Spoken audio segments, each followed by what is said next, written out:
tema, kaip vyksta asmeninis arba dvasinis augimas ir kodėl asmeniniam arba dvasiniam augimui nepakanka praktikų.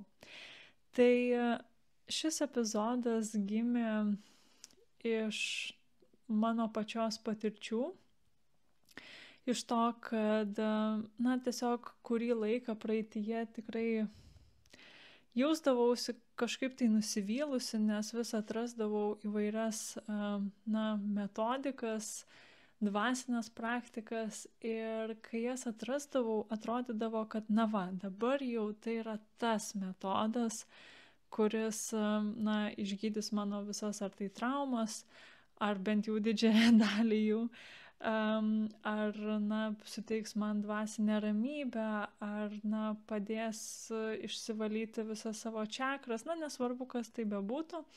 Tiesiog lūkesčiai būdavo,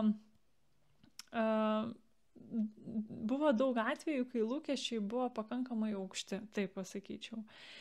Ir nors tos praktikos man tikrai labai padėjo gyvenime, bet, būdavo toksai dažnai nusivylimas, kad, aš tikėjausi galbūt daugiau iš to, arba galbūt buvo per brangu, ir pradėjo lysti tokie klausimai į galvą, ar tikrai man reikėjo į tai investuoti. Ir, žinoma, dvasiniam asmeniniam augimui, sąmoningumo vystymuisi, manau, galo nėra. Tai visą laiką mes galime būti išmintingesni, labiau paaugę, tai žinoma, kad tos išminties, manau, turėsiu tikrai daugiau po kažkiek metų, bet tiesiog noriu pasidalinti, kas iki šiol man padėjo labiausiai paaugti kaip žmogui, auginti savo sąmoningumą ir taip pat iš dvasinės pusės paaugti. Tai pirmasis dalykas, noriu aptarti dvasinės praktikas, kurios turi apvalantį efektą. Tai pavyzdžiui, reiki arba kartais būna gydymas garsais, skambančiais dubenėliais, energijomis įvairiomis. Tai dažnai žmonės galvoja, kad dabar nueisiu į reiki seansą, kaip sakant, išsivalysiu visą savo blogą energiją, visą savo čakras ir dabar gyvenime jau pasitrauksiu iš gyvenimo visos problemos ir viskas turėtų būti gerai. Ir dažniausiai būna taip, kad išėjus iš to seanso, iš praktikos, iš tikrųjų būna geriau. Bet tas efektas silpsta ir ten po mėnesio, gal net po kelių dienų ar net valandų, priklauso nuo žmogaus, nuo praktikos, to efekto jau nebėra. Ir tada, ateina toksai, reikia ir vėl eiti. Ir tikrai nesakau, kad visi žmonės, bet yra didelė dalis žmonių, kurie, kažkaip būna nusivylę arba galvoja, kad, gal čia man netinka ta praktika, ar, tiesiog ne man. Tai, ką noriu pasakyti, energijos apsivalymas, išvalymas, tai tokios technikos kaip reikia, jos yra kaip dantų valymas. Tai mes negalime iš jų tikėtis, kad, kaip sakant, išsivalysime dantis kartą per mėnesį, ir viskas, dabar jau nebereikia jų valytis, nes, juk išsivaliau dantis.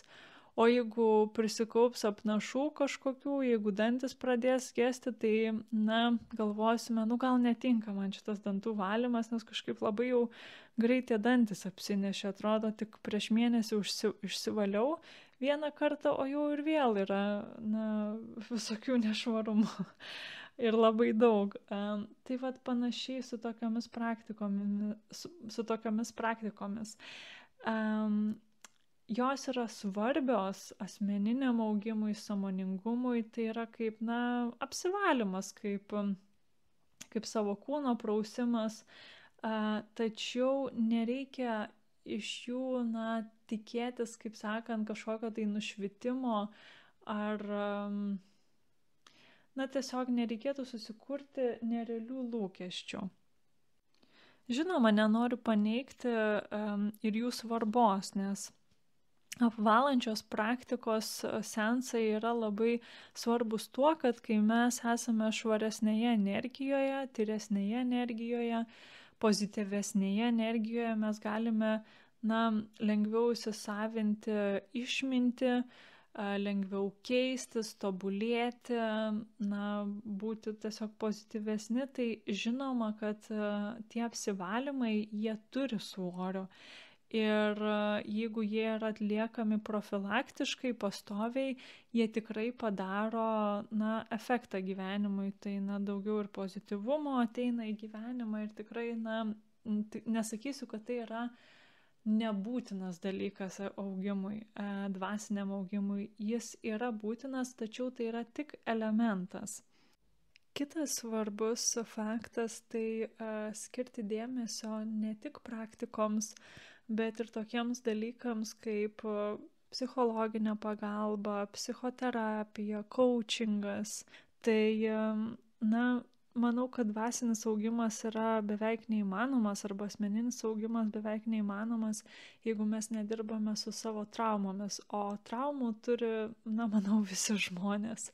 Vieni turi jų daugiau, kiti mažiau, bet kažkokių visi žmonės turi.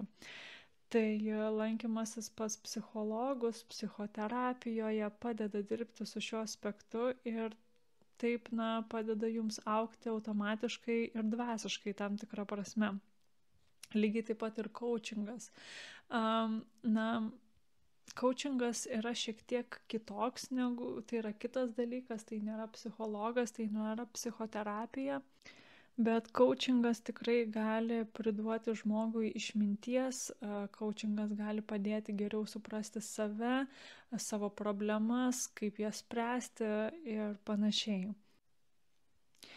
Ir taip pat labai svarbu užsiimti ne tik dvasinėmis praktikomis, bet taip pat ir patirtimis. Dvasinės patirtis tai labiau intuicijos lavinimas, tai gali būti įvairių ezoterinių pojūčių pajautimas. Pavyzdžiui, jeigu jūs paimate kristalą ir jį koncentruojatės, vedami intuicijos savo pojūčių, pavyzdžiui, galbūt pradėsite jausti ten šaltį kūne, arba karštį delnuose, arba kažkokios tai gal mintis kažkokia šaus, vizija galbūt. Tai gali būti pačios įvairiausios dvasinės patirtis, pačiose įvairiausiose situacijose, bet jų siekimas taip pat praturtina, taip pat sukelia naujų minčių, naujų atradimų, naujų pojūčių, kas vėlgi veda į naujus atradimus. Ir visi tie elementai yra svarbus asmeniniam augimui. Ir tai padeda tokią pilnesnę perspektyvą susidaryti.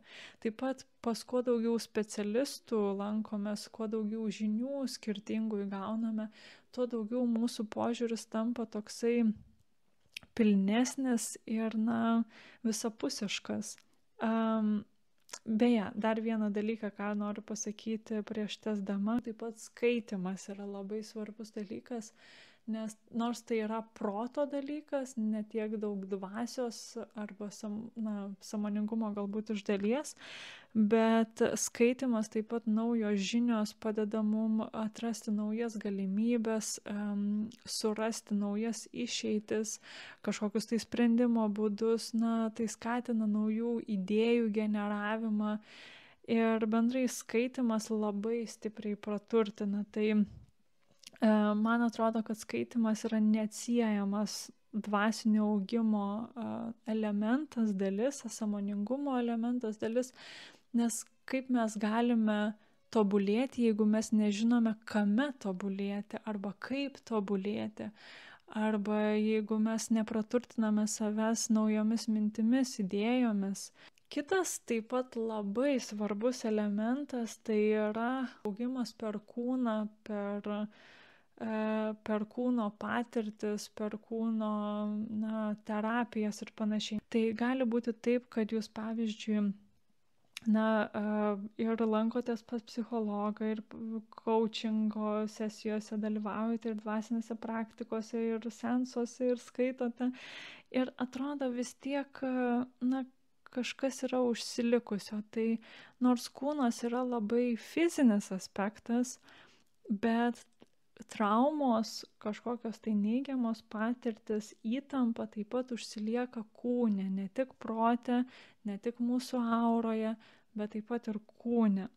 Tai kartais labai žmonėms padeda paprasčiausias masažas. Atrodo, žmonės ir ten dvasinės praktikas visokias važiuoja ir ten pas psichologus lankosi, bet kažkokia įtampa ir neišeina. Ir užtenka kažkokio tai somatinės patirties arba kažkokios tai somatinės terapijos, kas būtų susijęs su kūno terapija, masažo, galbūt fizinio masažo, ir tie dalykai išeina. Tai labai svarbu pasirūpinti savo kūnų sveikata, tai ką jūs dedate į savo kūną, tai tame yra ir judėjimas, ir mityba, nes jeigu mes vien tik tobulėsime žiniomis, praktikomis, žinoma, tai yra labai gerai, bet tai skatins tik tas viršutinės čakras. Bet tam, kad būtumėme balanse, kad būtumėme harmonijoje, kad iš tikrųjų visapusiškai augtumėme,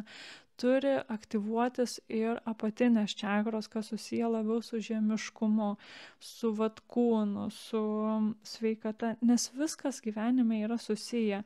Mes negalime būti nušvitę vien tik praktikomis, bet tada nesirūpinti savo sveikata visai ir apleisti kūną. Viskas yra mūsų vidaus atspindys. Mūsų vidus atsispindi išorėje labai dažnai ir išorė taip pat dažnu atveju atspindi ir tai, kas yra kūno viduje arba mūsų mintise, mūsų galvoje. Kitas labai svarbus dalykas asmeninėme augime, tobulėjime, dvasinėme augime, tai įsitikinimų keitimas. Ir mano nuomonė, įsitikinimų keitimas, nors visos tos puzlės dalis yra svarbios, apie kurias kalbėjau, tai tiek ir dvasinės įvairios patirtis, sensai, praktikos, tiek coachingas, tiek psichologinė sveikata, tiek kūno sveikata ir kūno pojūčiai. Bet įsitikinimų keitimas, manau, kad tai nėra tik dalis augimo, tai yra raktas. Nesakau, kad tai yra vienintelis dalykas ir nereikia kitų dalių. Žinoma, kad jų reikia, bet iš to, ką aš patyriau iki šiol, įsitikinimų keitimas labiausiai paspartino asmeninį augimą ir jeigu tai būtų puzlė, tai būtų kažkokia tai didelė dalis viduryje, kažkokia tai tas vienas gabalėlis, kuris būtų didesnis negu visos kitos puzlės dalis. Ir apie įsitikinimų keitimą manau, kad kalba daugelis žmonių, kurie susiję su sąmoningumu, kažkuo tai surišti su dvasingumu ir tiesiog su saviugda. Ir tai yra toks populiarus terminas, bet manau, kad daugelis žmonių nežino, kaip keisti tuos įsitikinimus ir kartais net nėra aišku, kas yra tas įsitikinimas konkrečiai. Ir net ne visada yra taip paprasta atpažinti neigiamus įsitikinimus, kurie mus riboja. Tai, duosiu pavyzdį neigiamo įsitikinimo, nors jų gali būti pačių įvairiausių. Tarkim, būtų, kad tik gražioms merginoms sekasi gyvenime. Čia būtų toksai neigiamas įsitikinimas. Ir ką toks įsitikinimas gali duoti žmogui? Tai žmogus iš anksto bus nusistatęs, kad tarkim mergina bus nusistačiusi iš anksto, kad jai nesiseks, jeigu jinai nebus graži. Ir paimkime pavyzdį, kad ta mergina, tarkim, nelaiko savęs gražia. Ji per gyvenimą eis su nusistatymu, kad jai nesiseks. Ir toks nusistatymas automatiškai kuria mintis, kuria nuotaiką, kuria nusiteikimą. Ir visi šie dalykai, na, realiai ta mergina gali susikurti savo neigiamas situacijas, kurios tik patvirtins tą įsitikinimą.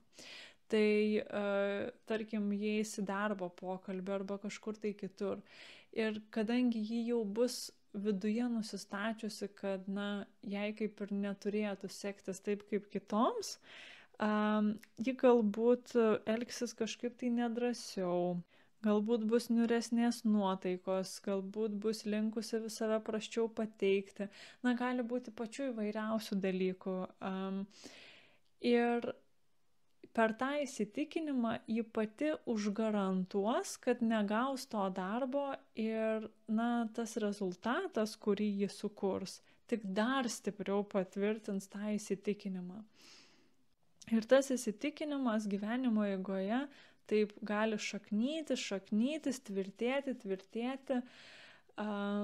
Ir, na, kuo toliau, tuo gali būti sunkiau juo atsikratyti, nes atrodys, kad, na, taigi yra šimtai pavyzdžių, dešimtis pavyzdžių, kad tai yra tiesa, kaip tai gali būti netiesa, kaip tai gali būti neigiamas įsitikinimas. Tai yra tiesa, nes aš turiu įrodymus, nors iš tikrųjų tie įrodymai egzistuoja tik to žmogaus pasaulyje, tik to žmogaus, na, burbule, realybėje, ir tai tiesiog yra įsitikinimo pasekmė. Tas įsitikinimas vėlgi gali ateiti iš kažkokių traumų ir, na, pačių įvairiausių dalykų. Tai nėra šiandienos tema, bet tai gali tikrai kartais nemažiau žaloti tie įsitikinimai negu kad tam tikros traumos. Todėl labai svarbu keisti tokius dalykus, keisti įsitikinimus ir, na, su jais padirbėti, nes mes išsilaisviname iš tam tikrų spąstų savo gyvenime, mes nebetikime kažkokiais tai neigiamais dalykais ir, na, jaučiamės laisvesni, gebantis daugiau pasiekti, daugiau mėgautis gyvenimu. Na, čia yra šimtai, ko gero, pliusų tam. Tiesiog dažnai ir nėra taip paprasta tuos įsitikinimus atrasti, dėl to ir reikia eiti visokias, na, pas specialistus, į coachingo sesijas, į, na, kitus dalykus išbandyti, kurie galėtų padėti atrasti tuos įsitikinimus ir duotų įrankius jiems pakeisti. Dar kai ką noriu pridėti apie, na, tam tikras dvasinės arba saviugdos praktikas, seansus. Tai reikia nepamiršti, kad gyvenime yra etapai, gyvenime yra sezonai ir ne kiekvienu periodu mums reikia vienodų dalykų. Ir, na, pavyzdžiui, galime pasidaryti astrologinę analizę vienu metu ir mums jį gali labai padėti ir daug suvokimų atnešti ir, na, tas tikrai praturtinti. Ir galime vėl užsisakyti analizę ir po kažkiek laiko, nu, kažkaip įdomu, bet, ką žinau, nebuvo kažko ypatingo. Ir tai nereiškia, kad technika bloga, kad specialistas staiga tapo blogas. Tiesiog reikia atminti, kad skirtingais gyvenimo etapais mums reikia skirtingų patirčių. Ir reiktų nebijoti kartais išbandyti praktikų, na, praėjus, jeigu, tarkim, nepatiko praktika arba nepasteisino, išbandyti pas kitą specialistą arba išbandyti praėjus kuriam laikui, keliems metams galbūt, nes, na, mes patys keičiamės, tai kas nepatiko prieš tai ar nepadėjo prieš tai, gali vėliau padėti ir atvirkščiai. Tai labai yra svarbu pajausti, ko reikia tuo metu. Aš manau, kad, na, praktiškai visos patirtis, praktikos gali padėti. Aš asmeniškai užsiemu runų skaitimu, kortų skaitimu, astrologija, bet tai nereiškia, kad kiekvienam žmogui tai bus naudinga. Tai nereiškia, kad tai bus naudinga kiekviename gyvenimo etape. Tai tiesiog reikia bandyti, žiūrėti, kas jums tinka tuo metu ir nebijoti keisti tų, na, praktikų arba kažkokių tai metodų ir neužsikelti galbūt per didelių lūkesčių, nes, na, žiūrėti į tas patirtis kaip į kažką tai galimai praturtinančio, bet nebūtinai. Tai pabaigai noriu pasakyti, kad, na, nereikėtų galvoti, kad, na, ar jūs patys, ar kiti žmonės, oi, koks tas žmogus dvasingas, arba oi, koks aš dvasingas, nes lankau meditaciją kas savaitę. Tai tikrai nieko nereiškia. Na kaip, reiškia, bet tai yra tik puzlės dalis. Ir, na, turime tobulėti visapusiškai. Nes aš pati iš savo patirties pastebėjau, kai aš tik bandydavau meditaciją daryti, aš nebuvau nei kažkokia tai dvasingesnė, nei sąmoningesnė, nei labiau paaugau, tik tada, kai pradėjau integruoti visas tas dalis, apie kurias kalbėjau, tik tada pajutau, kad aš paaugau kaip žmogus, subrendau ir įgijau daugiau išminties. Tai neprisiriškime vien tik prie, na, tų tradicinių dvasinių praktikų ir nelaikykime to kaip vienintelio būdo augti arba tobulėti dvasiškai. Tai tiek šį kartą, jeigu jums buvo įdomus šis epizodas, kviečiu pasidalinti juo ir su kitais, kuriems jis taip pat gali būti įdomus, ir taip pat paspausti patinka arba širdelę. Iki kitų susitikimų.